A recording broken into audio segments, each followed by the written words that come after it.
Hey, Algebra 2 Honor students. This is the start of Unit 17 on probability. The notes, blank copies, and homeworks will be available on my website. So like I mentioned in my last email, please start using my website to kind of keep up and keep with the pace of what we'll be doing here in Unit 17 and probably beyond for Unit 18.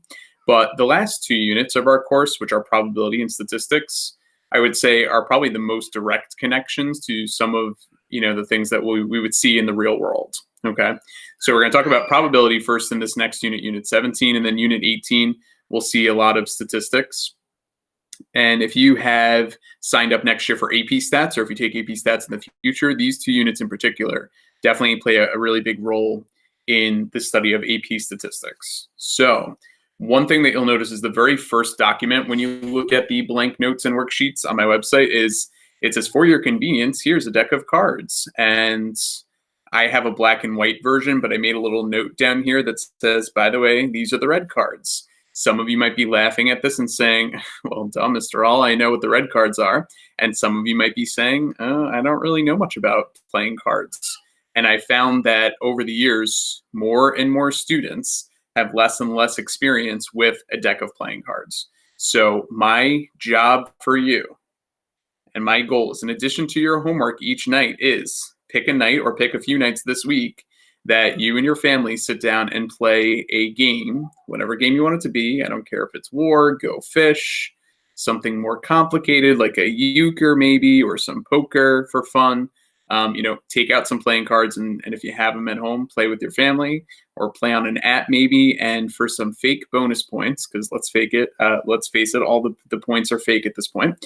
Go ahead and take a picture of you and your family playing whatever card game and send it to me in an email. That could be fun to see. Okay. So anyway, for your reference, if you need them, here's some playing cards. Top two rows are black, bottom two rows are red. I'm sure we'll see questions throughout the unit that might relate and focus on some of these cards in the deck. Okay. Today, I'm primarily going to actually just talk through the notes, which is not traditionally what I would do, but it has a lot of definitions in today's notes. So of course, if something goes too fast, you guys can stop, pause, email me with questions if something doesn't quite make sense. But what is probability? There's kind of a lengthy description up at the top and start of these notes here. So it's a way to describe something that, there's a predictability as far as the outcomes are concerned, right? So for example, tossing a coin, rolling a die, things like that. In the long run, the chances of getting a heads when you toss a coin or rolling a 3 when you roll a die, there's some expected outcomes that should happen if you do that over and over and over again.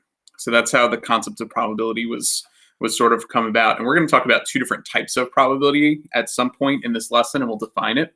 But as far as definitions go, you'll see in the blank notes, the first two things that are defined at the top are experiment and then union. So for experiment, what you should be writing down is it is a process with well-defined outcomes. So an experiment could be something as simple as tossing a coin or rolling a die. A union is going to be the joining of elements of two different sets. So what you'll see over the next few days is definitely a lot of set notation and then some probability associated with sets. So for union, the symbol that you'll see here is just a big U, which kind of makes sense for union. It's kind of going to be combining the two sets with the word or. So it's all the elements of set A, all the elements of set B. Okay, then we have outcome and intersection. So the outcome is the result of a single trial. If you toss a coin, did you get heads or did you get tails? That would be an outcome. Keeping in line with our set notation, intersection would be and, combining those two sets with the word and. Here's the symbol for intersections, the upside down of the union, right? And I'm hoping a lot of this might sound familiar. I know you guys study probability in middle school at some point, so this might actually look somewhat familiar when we're having this discussion today. Continuing on, we have event and then subset. Let me scroll up a little bit here. So for events, it's a collection of one or more outcomes. So an event might be that I'm going to toss a coin 10 times, or I'm going to roll a die 5 times. Those would be events. Here's the symbol that we're going to see for subset. It kind of looks like a little bit of a longer C, I think is what you would see for the symbol subset. It's any set whose elements are contained within another set.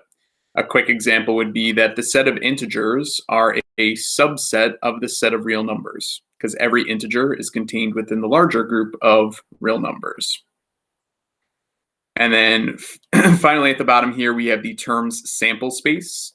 Symbol for sample space is usually a big capital S. It's all possible outcomes in a particular experiment.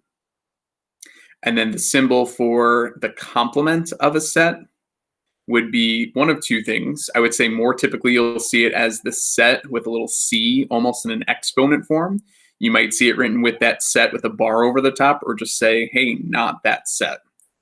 So that last piece, I think, says, hey, it's everything that's not in set A, but it's in the sample space S. So all elements in S that are not in A. So to calculate the complement of set A, you would take this entire sample space and then subtract out A. There's a definition for probability at the bottom. One thing you really have to know is that probability at the end of the day is a fraction. So the notation here, n of E over n of S, is the number of outcomes that fall into the events. So for example, if I'm rolling a die, maybe it's trying to get odd or something like that on the die. And then n of S is the number of outcomes that fall into the sample space. So for rolling a die, there would be traditionally, although we'll see other cases, there'd be 6 possible outcomes. Okay, so I'm sure I went through the definitions pretty quickly here. If you have questions about those, or if you need to go back and rewind, go for it and do that. At the top of the next page, we have an experiment that we're going to do. Okay, so an experiment, we're going to do a process that has certain outcomes. We're going to spin the spinner. Okay. So in this spinner, first of all, what is the experiment that we're doing? The experiment is physically spinning the spinner. Okay, so that's the first part. The second question says, give one outcome of this experiment. I said that one outcome is getting a 1. That's actually what the spinner's telling me right here. But the outcome could be getting really anything, right? Could be getting a 2, a 3, a 4, or 5. What is the sample space? So sample space can be represented in a few different ways. I've chosen in this case to express it in a set of curly brackets. So the curly brackets would contain all of the elements on that spinner. So when I spin, I can get a 1, a 2, a 3, a 4, or 5. What are the outcomes if the event was evens? So the outcomes are, what are all the possibilities? If I said, let's look at the evens. So that would be the set specifically of just 2 and 4. Those are the specific outcomes that correspond with evens. What is the probability of spinning an odd number? As soon as you see probability, you're thinking right away, fraction. Okay, it's the number of elements in that experiment, which is we're looking for odd numbers, over the number of elements in the total sample space, which would be 5 in this case. Okay, this can also be written as probability of odd, and that would just be 3 out of 5, right? We have 3 odd numbers on the spinner out of 5 total. Some pretty simple probability to get started here, guys, so I hope that makes sense. And then what is the event in part E? The event is spinning an odd number. Okay, so the chances when I spin an odd that I'll actually get one is 3 out of 5. What outcomes fall into the event in part E? So the outcomes that are possible when we spin an odd would be 1, 3, and 5. And finally, what is the complement of evens, which might be written as evens? If you can't really see that, it's a little C up there. Well, the complement of evens is the odds that we just talked about, 1, 3, and 5. Okay, so I realize, we kind of went through that pretty quickly there, but go back, take a look through some of it if it was too fast. I think this is all stuff you're really going to be familiar with today, guys, which is why I feel confident that we can go quickly through some of this information. So given the basic definition of probability, between what 2 numbers must all probabilities lie? If you've talked about probability in another course, I'm thinking you would have had to have discussed that any probability has to be between 0 and 1. And notice how 0 and 1 are inclusive. There are certain times where something has a 0% chance of happening. So the probability of that event would be 0. There's also times where it's definitely going to happen. So the probability we would say is 1, or as a percent, 100%. but we can't exceed that. You can't have a more than 100% chance of something happening, and we can't have, I guess, a negative percent chance of something happening, right? So any probability that we calculate has to be a fraction between 0 and 1. Otherwise, it really wouldn't make sense. So here's an example where we have two different sets. Set A is a bag that has identical marbles, okay? So they're all the same size, but they're different colors. So this bag has 4 blue, 2 red, 2 yellow, and everyone's favorite, 10 glitter. I think I have some glitter marbles in my house. Well, at least there's glitter all over my floor from my kids' dress-up clothes. But yeah, so that would be fun, 10 glitter marbles. All right, set B is a bag with 3 blue and 2 yellow. So the first question says, what is the sample space for set B? So in set B, I just simply, instead of listing them all separately, I just listed that we have 3 blue and 2 yellow. And that would be sufficient for listing that sample space. What is the union of sets A and B is the next question. So the symbolic notation is A union B. It would be everything in the two groups. Okay, the union is it's in set A or it's in set B. So we would list all of it.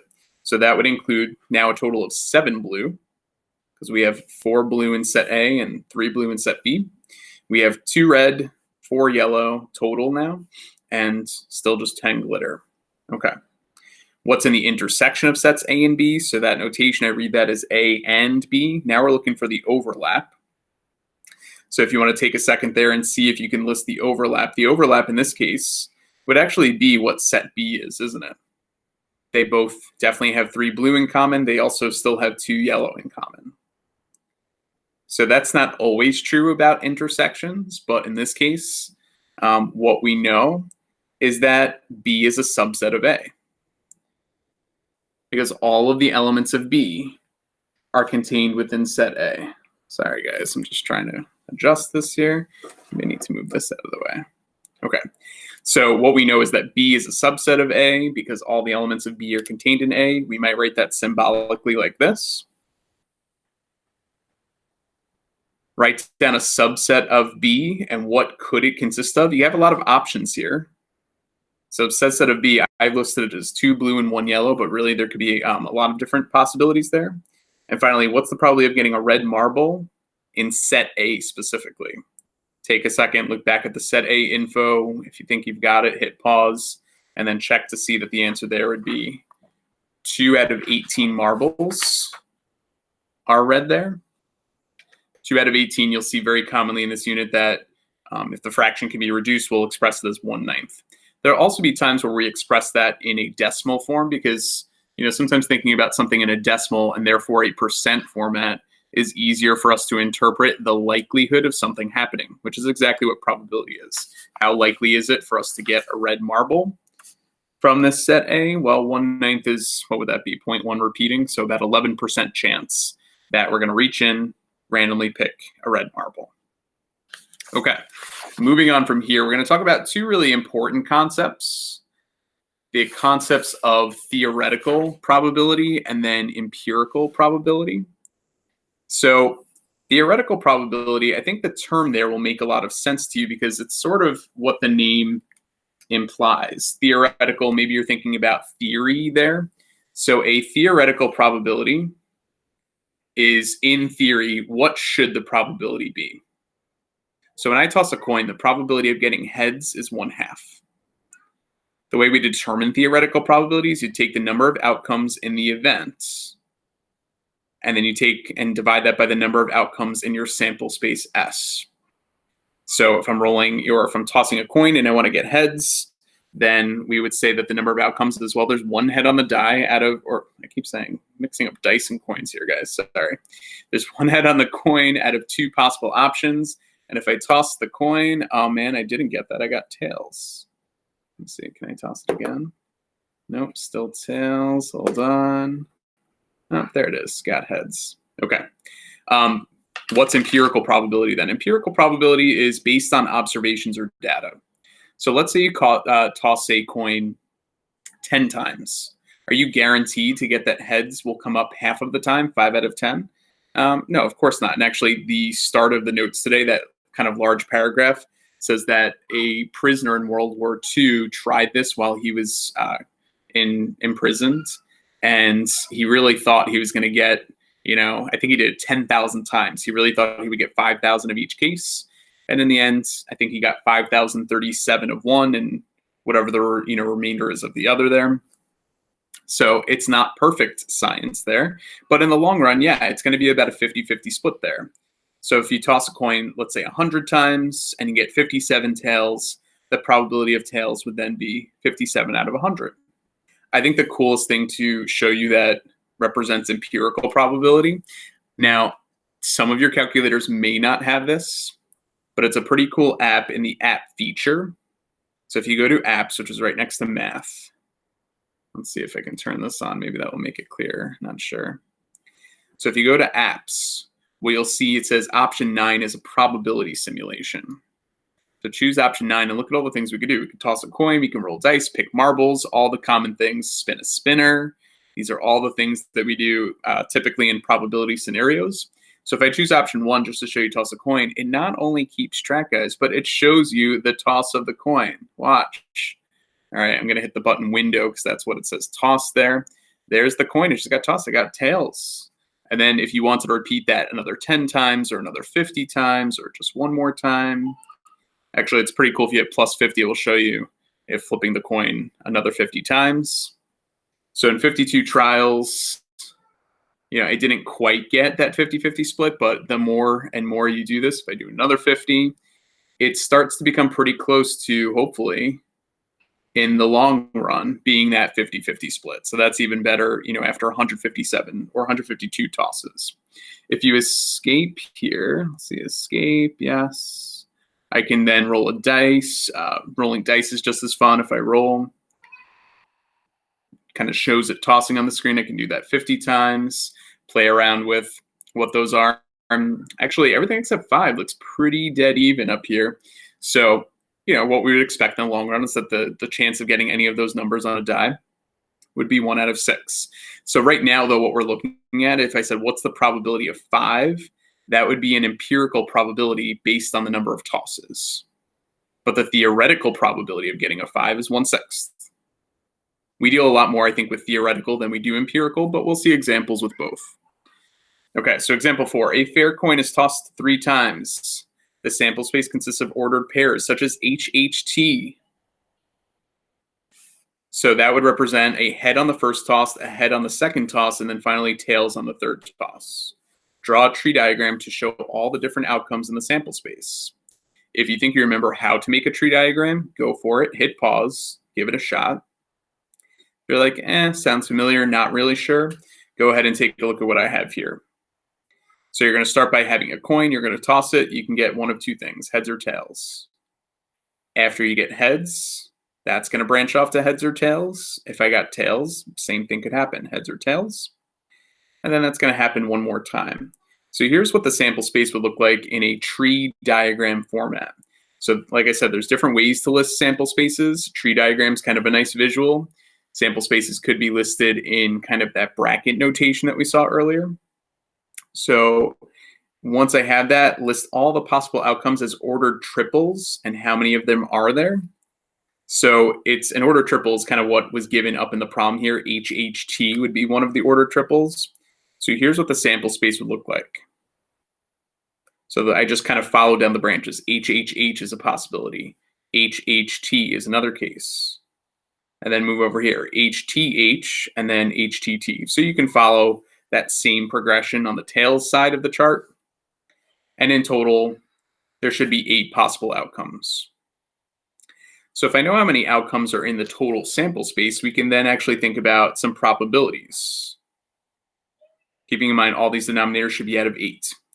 Okay, so here are the 3 probabilities we're going to calculate. Actually, if you want, hit pause real quick, see if you can figure out what the probability of all heads would be. Exactly 2 heads. And the last one is all heads or all tails. See if you can write down those answers. And then when you hit play again, here are the results. We've got 1/8, right? The only case for all heads was the first one, HHH. Exactly 2 heads. If you go back and look at the cases, there should be 3 of those out of 8 total. all heads or all tails, well, that would be the HHH or the TTT. So 1/8 plus another 1/8 for a total of 2/8. You'll notice I'll reduce that to 1/4. And then finally, this is theoretical probability. We didn't actually perform this experiment to see how often we got heads, heads, heads. Maybe it would happen 1 out of 8 times. Maybe it would have happened, 3 out of 8 times. Unlikely, but I guess it's possible. Maybe it would have happened never. That might be a little bit more likely. Okay, and this was theoretical probability because of that. Empirical would be you're looking at a specific trial that already happened and calculating some probabilities based on that. Okay. Finally, the last one real quick is actually going to be an example of empirical probability. It's based on our observations here. So a survey was done by a marketing company to determine which of 3 sodas were preferred in a blind taste test. This is actually an experiment that is done in AP Stats. So if you take that course at some point, you'll be doing this. The results are shown below in the table. So you can see in this table right here that we have 3 different sodas, A, B, and C. Not to give away what they do in AP Stats, but I think they do like Coke, Pepsi, and then like Wegmans brand, maybe. So we had 53 participants total, and here's the number that preferred each. So the first part says, find the empirical probability that a person selected at random from this group would prefer soda B. Express your answer as a fraction and a decimal, accurate to 2 decimal places. So it's pretty easy in this case, I think, to find an empirical probability. The people who prefer soda B would be the number of people who chose B over the total number of participants. So the fraction would be 24 over 53. Here's some good notation that you'll see a lot in this unit, probability of picking soda B, 24 out of 53, or as a decimal, 0.45.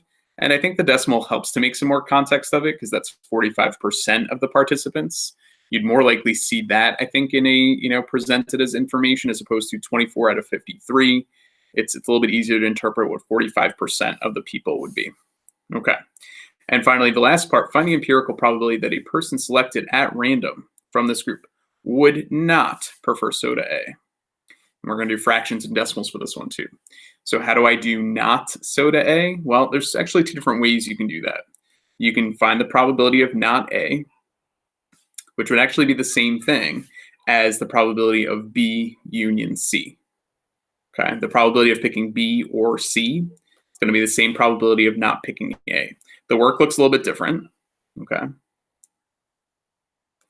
So the people who didn't pick A would be 53 minus 18 total minus the part from group A over the total number of people, 53. Whereas the work for this part over here would be, all right, take group B and C and add them together. Put that over 53, gets you the same empirical probability of 35 over 53, which is approximately 66% of the group here. Okay.